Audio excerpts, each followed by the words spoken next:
Guys, আজকে আমি যাচ্ছি পড়তে এখন আপাতত। বাট মেন যে ব্লগটার কারণ সেটা হচ্ছে আজকে যাব আমি তত্ত্ব সাজাতে। সবাই জানো বিয়ে বাড়ি আসতে চলেছে খুব শীঘ্রই, তার জন্য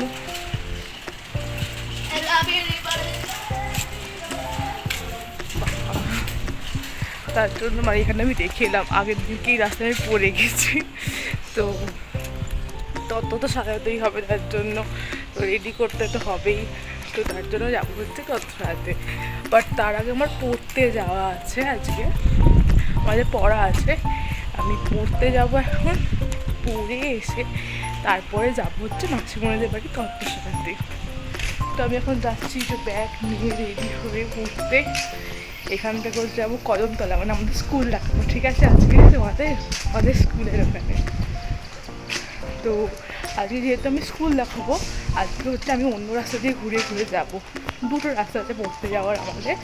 তো আজকে যেহেতু স্কুল দেখাবো, তো আমি আমাদের স্কুলের সামনের রাস্তা দিয়ে যাব। তো চলো শুরু করি ব্লগটা আজকের জন্য। তো লেটস স্টার্ট।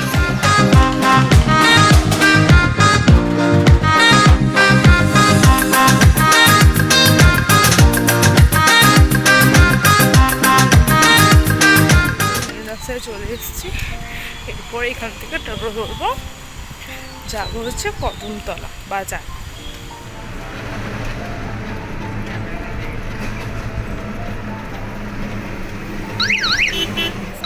গলির সামনে নেমে পড়েছি, এবার এখান থেকে হাঁটতে হবে একটু, কিছুটা গিয়েই আমাদের স্কুল, আর ওর পাশেই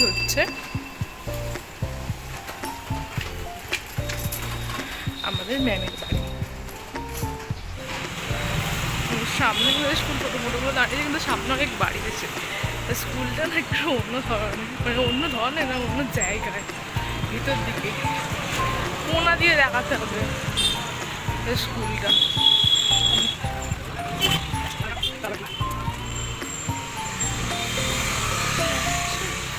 বাবা এখানে বাড়ি হয়ে গেছে, ওই যে ভেতরে, এই যে এইটা আমাদের স্কুলের দিকে।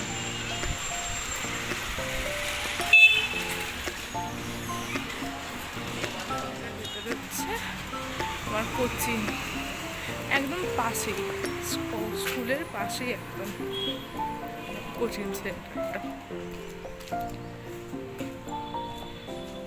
Later that same evening. তো পড়তে থেকে চলে এসে সেটি হয়ে সবাই বেরিয়েও পড়লাম। কিছুতে পড়বো গো। 37 seconds later. তো এবার আমরা মাসিমণিদের বাড়ি যাচ্ছি, যদিও মাঝখানে একটু শপিং হবে, চুড়ি কিনবো একটু। লোকের দিকে একটু লজ্জা পেয়েছে, অন্ধকারের মধ্যে হাঁটছি, ব্লগ করছি, আলাদাই ব্যাপার। মায়ের সাথে বেরোলাম মানে ফুচকা খাওয়া মাস্ট, তাই এখন আমরা ফুচকা খেতে যাচ্ছি।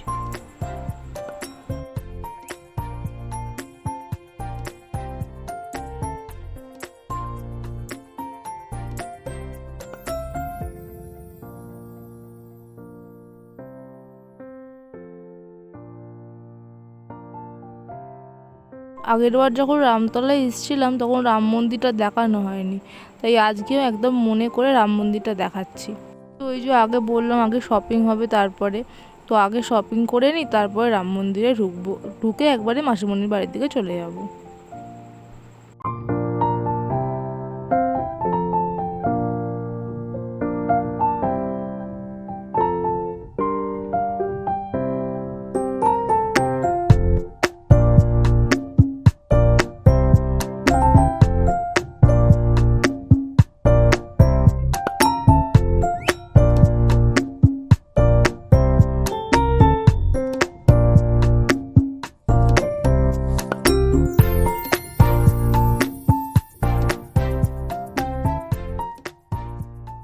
এই যে আমরা দেখতে পাচ্ছেন মন্দিরে আমরা প্রবেশ করছি। এখন যেরকম মন্দিরটা দেখতে পাচ্ছেন, আগে এরকম মন্দিরটা ছিল না। এখন নতুন করে পাথরের রাম সীতার মূর্তি তৈরি করা হয়েছে, তাদের বেদি তৈরি করা হয়েছে, কিন্তু পুরনো যে মূর্তিটা রয়েছে সেটা এখনও প্রতিষ্ঠিত, মানে এখনও পুজো হয় সেই মূর্তিটা। সেই মূর্তিটা রামতলা, মানে রামরাতলার জমিদার অযোধ্যারাম চৌধুরী তৈরি করেছেন। শোনা গেছে ভগবানের স্বপ্নাদেশে এই মূর্তি তৈরি হয়েছে এবং এই মন্দির তৈরি হয়েছে। এটা প্রায় 300 বছর পুরনো। আর এখানে 3 মাস ধরে পুজো হয়। চৈত্র বৈশাখ মাসের রামনবমীতে এই পুজো শুরু হয়, আর শ্রাবণ মাসের শেষ রবিবারে এই মূর্তি বিসর্জন করা হয়। এবং বাকি ইতিহাসটা আমি আমার ডেসক্রিপশান বক্সে দিয়ে দেবো, ওখান দিয়ে একবার চেক করে নেবেন।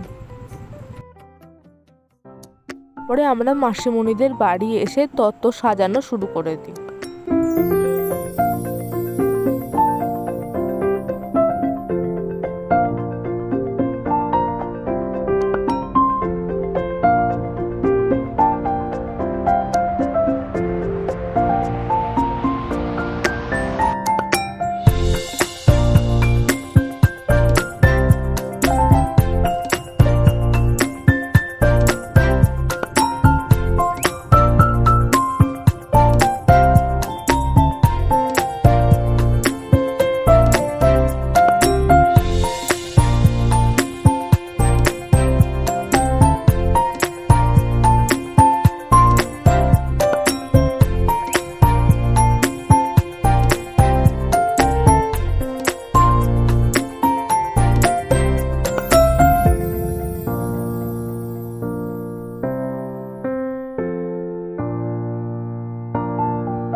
তারপর আমরা ফেরার সময় আমাদের বাড়ির সামনে আর একটা মন্দির আছে, মা তারার মন্দির। সেখানে প্রত্যেক অমাবস্যা আর পূর্ণিমার দিন ভোগ খাওয়া হয়, তো আমরা সেখানে গিয়েছিলাম।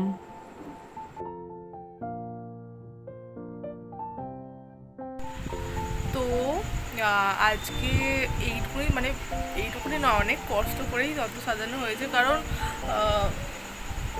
তাও কমের ওপরই হয়েছে। কয়েকটা শাড়ি হয়েছে, মাসিমণির বেসিক্যালি শাড়িগুলোই হয়েছে, আর কসমেটিকগুলো পরে আবার হবে কখনো, বা ওটা মামার বাড়িতেই হয় বা বিয়ে বাড়ির সময় হবে, বিয়ে বাড়ির আগে আর কি হবে, ওগুলোও হবে।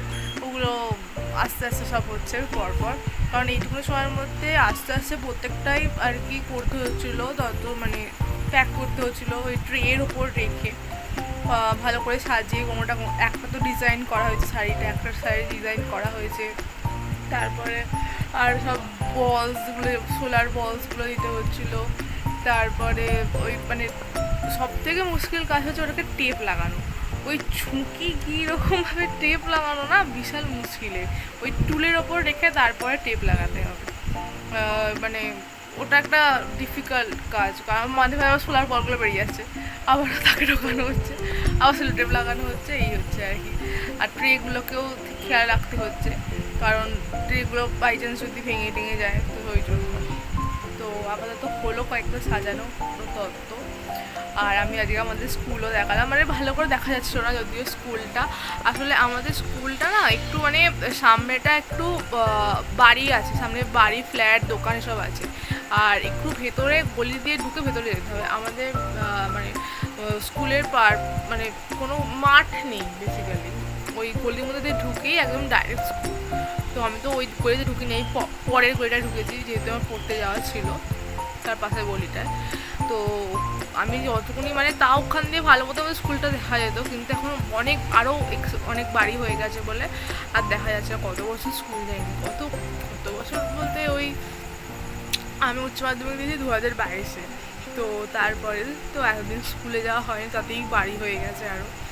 তো ওখান কোনোদিন যদি স্কুলে যাই, মেবি সরস্বতী পুজোর সময় বা কোনো সময় হয়তো কোনো কারণে স্কুলে গেলে আমি স্কুল দেখাবো। আমাদের স্কুল ঠিক কীরকম গলি দিয়ে কোথায় যেতে হয়, কতটা দূরে, কি একটুখানি বেশি না, হেঁটে গলি দিয়ে একটুখানি ঢুকেই একদম আমাদের। তো ওই যেটুকুনি দেখা যাচ্ছে ওইটুকুনি দেখালাম। আর তারপর পড়তে গিয়ে আবার তো এসে মাসিমণিদের বাড়ি গেলাম। হ্যাঁ, আর একটা যেটা হচ্ছে, আজকে আমাদের রাম মন্দির দেখেছি। আগের দিনকে মেলার যে ব্লগ ছিল তখন রাম মন্দির দেখাতে ভুলে গেছিলাম। আজকে আমি মনে করে রাম মন্দিরটা দেখিয়েছি। তো ওখানে গিয়ে কিছু শপিং আমাদের একটু বাকি ছিল, সেগুলো করে নিলাম। তো কি কিনলাম দেখাই। এই যে এই কাজলটা, বাবা উঠে গেছে, এই যে কাজলটা আমি এলিকটিন ইউজ করি। আমি যাই ইউজ করি না কেন এলিকটিন ইউজ করি, সবের ক্ষেত্রে, নেল পলিশ বলো বা লাইনার বলো। আর ওটা কাজল কিনেছি। আর এই যে এইটা হচ্ছে লাইনার, আর এইটা ব্লু হেভেনের নেল পলিশ। আর আপনাকে ব্লু হেভেনের নেল পলিশ আমি খুব ইউজ করি। আর এটা হচ্ছে নিউড শেডের, কারণ আমার ওই ইন্টার্নশিপ আর কলেজের জন্য নিউড শেডটাই বেটার। আমি নোকে লাগিয়েওছি এই শেডটা। আর বোনের জন্য, বোনের যেহেতু লেহেঙ্গা কিনেছি তোর জন্য চুড়ির সেট। আর আমার হচ্ছে এই কোমরবন্ধনীটা, কোমরবন্ধনী লাগে খুব সুন্দর কোমরবন্ধনী দেখতে। অতটা কালারটা বুঝতে পারবে না আমার গোল্ডেনের ওপর, বাট সামনাসামনি দেখতে অসাধারণ লাগে। তো এটা আমি রামতলা থেকে কিনেছি। তো এটা আমি রামতলা থেকেই কিনি। এটা যদি আমার বেস্ট ফ্রেন্ড এখন থাকতো বলতো তুই কেন তো চিল্লাচ্ছিস। তো এগুলো সব রামতলা থেকে কিনেছি। আর রাম ঠাকুরটা তোমাদের দেখালাম। আর কি এগুলো এই এখন চলছে, বিয়েবাড়ির তোড়জোড় চলছে, সামনেই আসতে চলেছে। যখন ব্লগ আসবে দেখবে। এইটা আমি আমার মানে বিয়ের দিনের লুকের সাথে আমি এটা পরবো। বিয়ের দিনের লুকটা বিয়ের দিনেই দেখো। তো আজকে এইটুকুনি। ব্লগটা কেমন লাগলো কমেন্ট করে জানিও, লাইক করে দিও, শেয়ার করে দিও ফ্রেন্ডদের সাথে, আর অবশ্যই সাবস্ক্রাইব করবে। তো আজকের জন্য টাটা।